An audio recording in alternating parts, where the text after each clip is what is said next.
गुरु विष्णु गुरुदेवो महेश्वर गुरु साक्षात् परम ब्रह्म तस्मै श्री गुरुवे नमः। समस्त पूज्यजनों को प्रणाम व सभी भाई बहनों को नमस्कार। आज के वीडियो में हम कर्मठ, शांत, एकांत प्रिय, कठोर नियम कानून, रोगदाता व निवारक, भूत भविष्य और वर्तमान के महत्वपूर्ण बदलाव के कारक जो स्वयं काल स्वरूप हैं, ऐसे ग्रहों के राजा सूर्य के पुत्र शनिदेव के बारे में जानने का प्रयास करते हैं। हमारे प्रथम वीडियो किंग ऑफ ग्रह में हमने जाना कि सूर्य के ज्येष्ठ पुत्र शनि को उनकी मां द्वारा छोड़ दिया गया व शनि की सौतेली मां द्वारा उन्हें प्रताड़ित किया जाता था। पिता द्वारा भी जब शनि को समया भाव के कारण प्यार नहीं मिल पा रहा था, तब धीरे धीरे शनि एकांतवासी होके विष्णु भगवान की पूजा में मन लगाने लगे। समया उपरांत शनि का विवाह हुआ, परंतु एकांतवासी शनि अपनी धर्म पत्नी को पर्याप्त समय नहीं दे पा रहे थे तथा श्री हरि के ध्यान में अपना समय व्यतीत कर रहे थे। एक रात्रि शनि की धर्म पत्नी श्रृंगार कर शनि के सामने गई, परंतु श्री हरि के ध्यान में लगे शनि ने उनको नहीं देखा, जिससे शनि की धर्म पत्नी क्रोधित हो गई। वह शनि को श्राप दिया कि यदि आपकी दृष्टि मुझे ही नहीं देख सकती तो ये जहां देखे वहां विनाश हो जाए। बाद में शनि द्वारा धर्म पत्नी को समझाने पर उन्हें अपनी गलती का एहसास हुआ।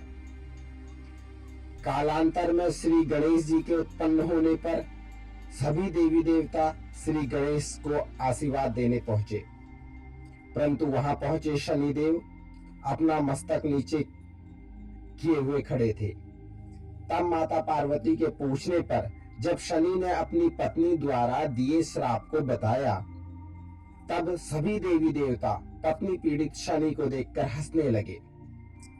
तब माता पार्वती ने गर्व के अभिभूत होकर कहा, मेरा पुत्र विघ्न विनाशक है, कोई भी विघ्न उसका कुछ नहीं कर सकता।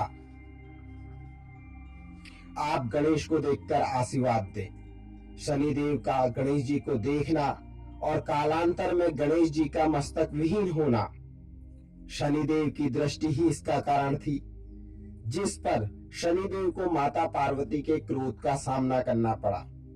उपरोक्त कहानी जिसमें माता द्वारा पीड़ित, पत्नी द्वारा श्राप पाए वह जगत माता पार्वती के क्रोध को सहने वाले शनिदेव जातक की कुंडली में जातक को एकांतवासी, कम बोलने वाले व स्त्री जिसमें माता, बहन, धर्मपत्नी, पुत्री व जातक के संपर्क में आने वाली स्त्रियों के प्रेम से वंचित करते हैं। इसे हम इस प्रकार भी समझ सकते हैं, जिस भी जातक पुरुष या स्त्री की कुंडली में शनि प्रधान होते हैं, उन जातकों को हमेशा ये विचार मन में रहता है कि उन्हें कोई प्यार नहीं करता। एक अन्य कथा अनुसार लंकापति रावण के पुत्र मेघनाथ के जन्म से पूर्व रावण ने 9 ग्रहों को बंदी बनाकर अपने कारागार में रख लिया तथा सभी ग्रहों को आदेश दिया कि वो अपने उच्च स्थान पर स्थित रहें जब तक मेघनाथ का जन्म नहीं हो जाता। मेघनाथ के जन्म के बाद रावण जब मेघनाथ की कुंडली देखने लगे तो सारे ग्रह कुंडली में अपने उच्च स्थान में स्थित थे, परंतु ठीक जन्म के समय शनि द्वारा अपनी चाल वक्र या उल्टी दिशा में चलना प्रारंभ कर दिया गया, जिससे मेघनाथ में अकाल मृत्यु का संकट बन गया। तब रावण ने शनि के पैर पर गदा से प्रहार किया, जिससे शनि में लंगड़ेपन के लक्षण भी नजर आते हैं। बाद में हनुमान जी द्वारा लंका दहन के समय 9 ग्रहों को रावण की कैद से मुक्त कराया गया। तब शनि ने हनुमान जी को वरदान दिया कि आपके भक्त पर शनि की कृपा हमेशा बनी रहेगी। एक आख्यान के अनुसार पिता सूर्य द्वारा प्रेरित होकर शनि ने महादेव की तपस्या करी। वह महादेव द्वारा शनि को तीनों लोकों का न्यायाधीश व दंडाधिकारी बनाया गया। एक अन्य कथानुसार शनि सूर्य की पत्नी छाया के पुत्र थे।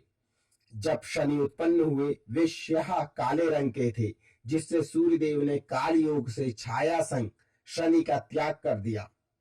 तब शनि ने शिव की आराधना की व भोलेनाथ की कृपा से सूर्य ने शनि को स्वीकार किया व साथ ही शनि को त्रिलोक का दंडाधिकारी व न्यायाधीश बनाया गया। एक बार माता लक्ष्मी ने शनि से पूछा, तब शनि ने मां लक्ष्मी को कहा, वो जातक के कर्मों का 100 साल तक फल देते हैं। एक अन्य किंवदंती के अनुसार अयोध्या नरेश दशरथ को ज्योतिषों ने बताया, शनिदेव कृतिका नक्षत्र के अंत में पहुंच गए हैं और वे रोहिणी नक्षत्र का भेदन करके आगे बढ़ेंगे। ऐसा होने से संसार में 12 सालों तक भयंकर अकाल पड़ेगा। लोग पानी और अन्न को तरसेंगे। तब राजा दशरथ नक्षत्र मंडल में श्री शनिदेव से युद्ध करने पहुंच गए। इस समय संसार व्यापी फैला कोरोना वायरस क्या उपरोक्त कथा का हिस्सा है? किसी भी राशि में शनि 30 साल में दोबारा प्रवेश करते हैं, परंतु फिर भी 7.5 व ढैया के माध्यम से करीब 12.5 साल तक किसी पर्टिकुलर राशि को प्रभावित रखते हैं। इसलिए शायद शनि को समय या काल कहा जाता है। अर्थात इस पृथ्वी में कोई भी बड़ी अच्छी या बुरी घटना में शनि अहम किरदार में रहते हैं। इसको हम इस तरह से समझ सकते हैं। 2020 कोरोना वायरस जो अभी चल रहा है, 1990 कश्मीरी ब्राह्मणों का विस्थापन व हत्याएं, 1990 में इराक द्वारा कुवैत पर जबरन अधिकार व खाड़ी युद्ध का प्रारंभ, 1961 वियतनाम वार तथा सोवियत संघ और अमेरिका का शीत युद्ध का प्रारंभ, 1961-62 भारत चीन युद्ध। गुरु की दशा में उत्पन्न दंभ या धन के बाद न्यायकारी व दंडाधिकारी शनि की दशा आती है। निश्चित रूप से कर्मठ व्यक्तियों के लिए यह दशा कल्याणकारी यश व मान को देने वाली होती है। साथ ही दंभी, अहंकारी व कपटे जातक को राजा से रंक बनाने की क्षमता रखती है। कुछ मेरे भाइयों द्वारा शनि की 7.5 और ढैया के अलावा नया शब्द शनि की पनौती के बारे में पूछा जा रहा है। मित्रों, अलग अलग विद्वानों ने शनि की पनौती को अलग अलग तरीके से समझा गया है। कोई पंचम शनि को तो कोई 7.5 व ढैया को शनि की पनौती कह रहे हैं। मेरे द्वारा किसी भी ग्रंथ या गुरु द्वारा ये शब्द नहीं सुना गया है तथा मेरे विचार व विवेक से ये सिर्फ भ्रम और डर बनाने को मनगढ़ंत शब्द ढूंढे गए हैं। सूर्य शनि की युति या दृष्टि को पिता पुत्र के बीच मतभेद के रूप में जानते हैं, परंतु शनि से जुड़ी कथाएं जिसमें शनि के प्रति दुर्व्यवहार पर सूर्य ने अपनी पत्नी को सजा दी व पिता सूर्य के कहने पर शनि का महादेव की तपस्या करना, ये बताता है पिता पुत्र में वैचारिक मतभेद की संभावना हो सकती है, परंतु दोनों में प्रेम होते हुए भी आर्थिक उन्नति के लिए पुत्र को ग्रह स्थान से दूर जाना चाहिए। बात अगर समय की हो, काल की हो, शनि की हो, तो वह जहां पहुंचेगी वहीं से शुरू हो जाएगी। अतः अपने विचारों को यहीं विराम देते हुए आपसे विनम्र निवेदन है कि आप अपने विचार व अपना ज्योतिष संबंधी अनुभव व प्रश्न यहां रख सकते हैं। धन्यवाद। हरिओम तत्सत।